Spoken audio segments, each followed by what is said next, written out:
After 400 long years of suffering, the cries of the Israelites reached the heavens. God, through a series of mighty signs and wonders, finally broke the chains of their bondage in Egypt.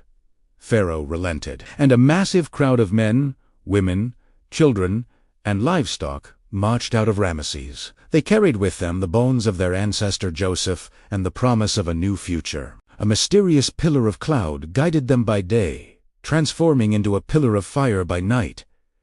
But freedom was not yet won. Pharaoh's heart hardened. He regretted losing his workforce and mustered his entire army, including 600 of his best chariots, to pursue.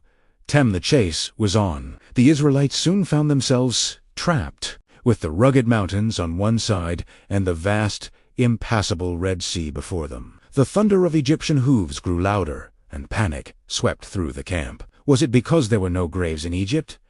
They cried to Moses, "that you brought us to die in the wilderness."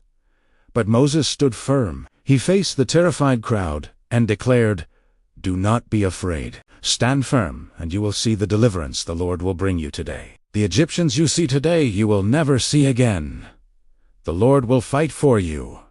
You need only to be still." Just then, the pillar of cloud that led them moved to their rear, creating a barrier between the Israelites and the approaching army. All night it cast darkness upon the Egyptians while giving light to the Israelites, keeping the two forces separated. Then God commanded Moses, "Raise your staff and stretch out your hand over the sea to divide it."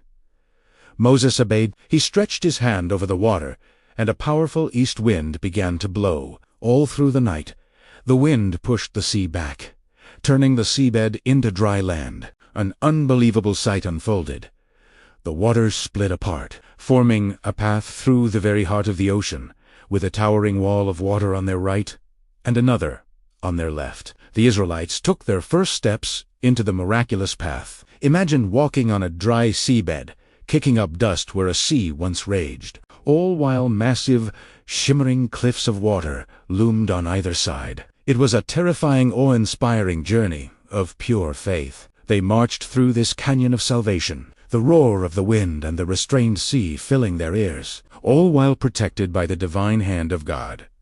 As the last Israelites set foot on the path, the pillar of cloud lifted. Pharaoh, seeing his chance, ordered his army to charge into the sea after them. But in the early morning hours, the Lord looked down from the pillar of fire and threw the Egyptian army into chaos. He clogged the wheels of their chariots, making them impossible to drive. The Egyptians cried out in terror, "Let's get away!